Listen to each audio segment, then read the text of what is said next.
So the Barcelona world has been rocked by the interest of Paris Saint-Germain in OUSMANE Dembele. Since yesterday, we've seen a lot of reports of him going to PSG, but they failed to activate his 50 million release clause because today is the 1st of August, and that release clause was expired yesterday on the 31st of July. In this video, we'll be checking the situation as well as our winger situation should Dembele leave. But before we do get into that, please do subscribe to the channel. That will be helping us to get this channel to grow. So let's get right into the video and talk about this situation. So from a financial standpoint, I think this is actually a very, very good deal for Barcelona, as they would now be getting more than 50 million for Dembele, depending on how negotiations go, of course. And also the fact that OUSMANE Dembele is the third highest earner at Barcelona behind Frenkie de Jong and Robert Lewandowski. He gets 23 million a year at Barcelona.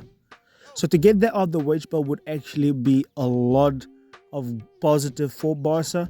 At the end of the day, we have to look at this from a bright and positive standpoint. So financially, first of all, that will be really great to get him off the wage bill. But then, of course, another positive, in my opinion, would of course be the fact that he is very injury prone. And that is also one bad thing about OUSMANE Dembele, the fact that he's hardly ever available in the very important games that we needed him. So first of all, it's financial, and secondly, the injuries. So just to give you a little perspective, this is how Barcelona would ultimately look without OUSMANE Dembele, right? We of course have Abde. Ultimately, I think it just goes without saying that Abde should be staying, and I would prefer him on the left side with Fati, so that we can move Ferran Torres over to where Rafinha is. But then we have nobody for Robert Lewandowski. I've known for a few days now, or have been familiar with the fact that I think that Xavi wants to have Varane as a number 9 as well.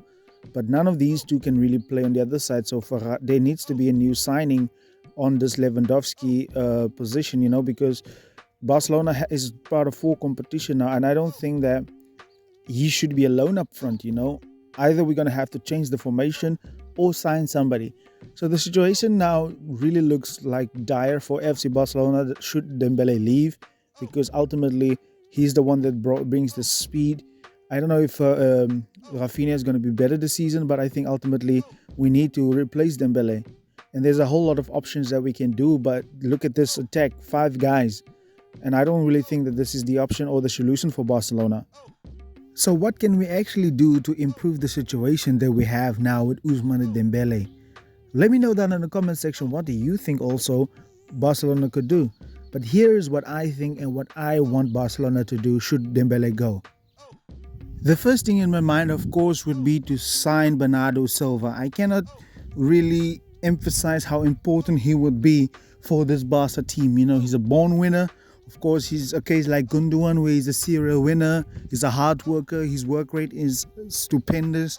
And he's just a great all-round player. And he comes from a manager that is like the identity of tiki-taka. So he's just going to be so great. He's, of course, a much more improved player. Consistent. He hardly ever gets injured. He's there every game. He has played in the big games for Pep Guardiola. So Bernardo Silva, of course, would be an instant improvement as well. I would sign Bernardo Silva from Manchester City. Another prolific signing would, of course, be Vita Rogue. He's already signed for Barcelona, but I think he would just have to come this season. I'm under the impression that, or from reports, based on reports, he's only coming this coming January. He will be at Barcelona. But of course, that could be sped up and he could actually come in this window. Of course, this signing is a much greater risk than Bernardo Silva, based purely on the fact that he would come straight in to replace somebody rather than somebody that we're trying to build according to the Barcelona way. But at the end of the day, you have to take some risks, and this is going to be a risk even with Bernardo Silva. But we can just bank on the youth. That is actually what Barcelona has done before, and something that we should really do again, A lot of people are also talking about Joao Felix, who should be signed now. But I don't think that's a viable option for us, because he's a big personality and he will cost a lot of money. And we already have a lot of players that don't really do nothing at Barca. Hopefully this season that will be better. In Ferran Torres, I actually see Ferran has been improving a lot, but like Ansu Fati, we don't need another left winger. And Vita Rogue is also a left winger. So it's really a very complex situation right now at Barcelona, but I really hope that we can resolve the situation, because if Ousmane Dembele actually end up leaving, we're going to have to do a lot to actually replace him, because he goes with speed, unpredictability and everything. But let me know down in the comment section, what do you think? Thank you very much for watching, and goodbye.